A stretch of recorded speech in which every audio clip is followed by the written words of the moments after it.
This is a Willets Point Shea Stadium bound 7 express train. The next and last stop is Willets Point, Shea Stadium. As we go on with the prospects and what happened during the game, I talked about Ryan Clifford, that opposite field double, RBI double. Man, he smacked the crap out of that ball. I don't think I heard a ball hit that hard all day there. And we know he can hit. We know Clifford can hit.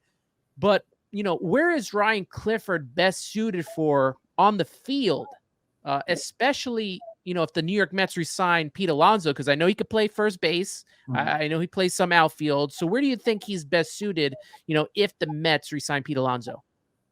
Well, that's why it's kind of funny. Like pretty much all of the Mets top prospects from like 1 to 5, we're trying to figure out how they would even play a position in the majors anyway. Because it's kind of like, there's no comps, but the competitions is kind of weird. And I know with Ryan Clifford, the big red dog, we were all calling him the whole game. I do know, my understanding is that he has a cannon. So he has the arm for corner outfield. That's fine. But yeah, the issue is, what kind of outfielder overall is he going to be out there? And obviously, even in a little spring breakout game, they have him at, first base. So it almost seems like you don't want to just project it based off small things, but you have to kind of go that route with a guy like this. And I'm not going to call him a Vientos of sorts where, it has to be a first baseman DH already, because Ryan Clifford is still 20 years old, I believe. I'm not sure when he turns 21. So he's going to be, I have it, he's going to turn 21 in July. So he's going to be 20 years old into the start of the summer. So for a 20-year-old to be like, well, he's going to have to be a DH or a first baseman because we feel his defense won't hack it.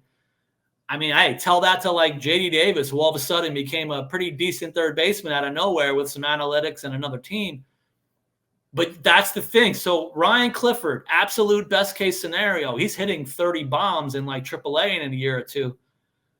But what do? Do you drop Pete Alonso and say, don't worry, everyone, we have a top prospect who's going to start next year and he's 21, 22?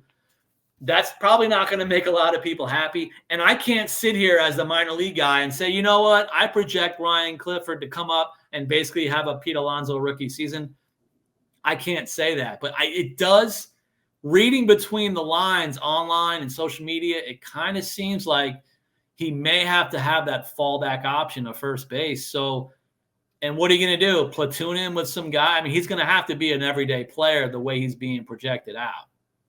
Yeah, even with the power that he has, I find it really hard replacing the production that Pete has given year in, year out, even if he can hit 30 bombs a year.